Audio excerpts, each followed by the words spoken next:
Vous êtes colonel de réserve de l'armée israélienne, vous êtes habitante de Kfar Aza, vous, Dor, vous êtes sa fille. Merci de nous accueillir ici. Et ce qui est important de souligner, pourtant, pourquoi on a voulu vous parler, mesdames, c'est parce que Dor, vous venez de vous marier et vous avez décidé de rester ici, de construire votre maison à Kfar Aza, de ne pas partir malgré la tension, malgré tout. Vous êtes enceinte également, vous attendez un heureux événement. Qu'est-ce qui se passe dans vos têtes? Tout à l'heure, on vous a vu quand même inquiète. אני מסביר למה החלטנו לבוא לפה, כי את דור המשך, ואת החלטת לבוא, לגור לפה, לבנות את הבית פה, ואת מחכה לאירוע מאוד משמח עוד כמה חודשים, וראינו עכשיו אותך די בלחץ. מה עובר עכשיו בראש? זה משהו שאנחנו חווים לא פעם ראשונה. פעם ראשונה שאני חווה את זה בתור אימא לעתיד. זה החלטה של לבוא לגור פה כדי להיות ליד המשפחה, כדי לגדל את הילדים בסביבה קיבוצית, כי לדעתי זה הדבר הכי מדהים שיש.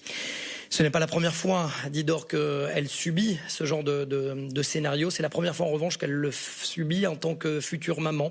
Mais elle a décidé de continuer à vivre ici parce qu'elle veut un environnement de kibbutz. Elle veut vivre l'environnement qu'elle a connu lorsqu'elle a grandi.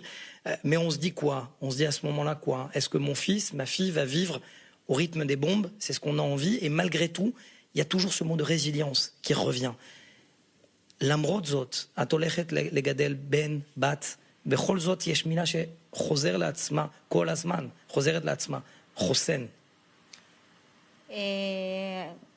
זה משהו שאני חייתי גם בתור ילדה, גם אני חייתי את זה. אני יודעת מה זה לגדול בתור ילד בצל הבומים והקסאמים. בכל זאת, יש משהו שפעם אחת אני ובעלי עלינו עליו ואמרנו את המשפט, ומאז זה משהו שאנחנו מאוד מאמינים בו.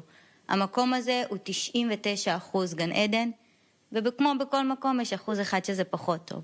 On a décidé avec notre mari de vivre ici parce qu'on a toujours grandi ici, dit Dor, et quoi qu'il arrive, il y a une phrase qui revient très souvent avec son mari, 99% de paradis ici, autour de la bande de Gaza, 1% d'enfer, comme malheureusement il y en a dans tous les endroits. Je vais parler avec la maman maintenant, Nira. Quand on est maman et qu'on sait que son enfant a grandi au rythme des bombes, on n'a pas tendance à lui dire « stop, pars loin d'ici et fais ta vie ». בתוך אימא, לא היה לך מחשבה אחת לבקש מביתך לא לגור פה ולהגיד לה, תלכי מפה? האמת שלא. כי קודם כל, זה לא פייר לבקש ממנה משהו שאני לא עשיתי. אני גידלתי את הילדים שלי פה. נכון שיש נקודות שבהם אתה חושב על הסיכונים של המשפחה, אבל זה כמו בכל מקום. זאת אומרת, c'est pas juste de dire à sa fille de faire ce que je n'ai pas fait moi, dit Nira Shpak, dans la mesure où effectivement il y a toujours le facteur risque, mais elle a décidé d'être là et ça serait pas juste de lui dire de quitter l'endroit.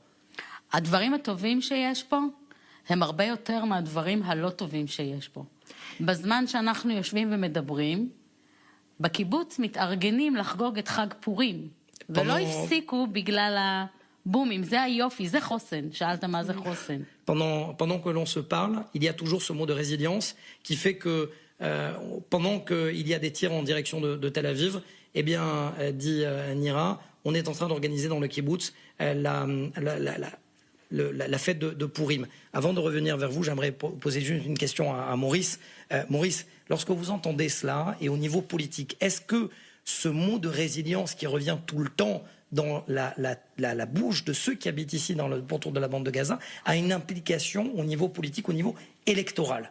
Écoutez, bien entendu, Mathias, vous savez, par exemple, on a entendu ce mot pleurnichard, les populations de la périphérie de la bande de Gaza. C'est le général Tal Rousseau du candidat du Parti travailliste. Ont tendance à trop se plaindre. Or, ce que nous voyons ici, ce que nous avons vécu cette soirée, nous étions le long de la barrière de sécurité il y a quelques minutes. Aujourd'hui, nous sommes dans une famille. On est loin de cette attitude de plainte, de plaintif. Non, ces gens sont là et vivent et ont le désir de vivre ici sans se plaindre une seconde. Et je me pose la question en ce moment même, quel est leur sentiment lorsque les roquettes et les missiles tombent dans le centre du pays Et eux sont là, et qu'est-ce qu'ils pensent? Est-ce que finalement le danger, c'est le danger pour l'ensemble du pays et pas uniquement pour ces localités de la périphérie de la bande de Gaza?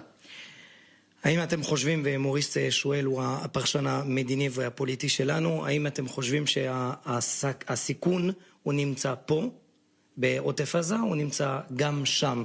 כי יש משפט שאנשים פה לא אוהבים כל כך, זה אומר שעד שלא נוגע עדיין בתל אביב, אף אחד לא מגיב. אני לא מאלה שאומרים את זה.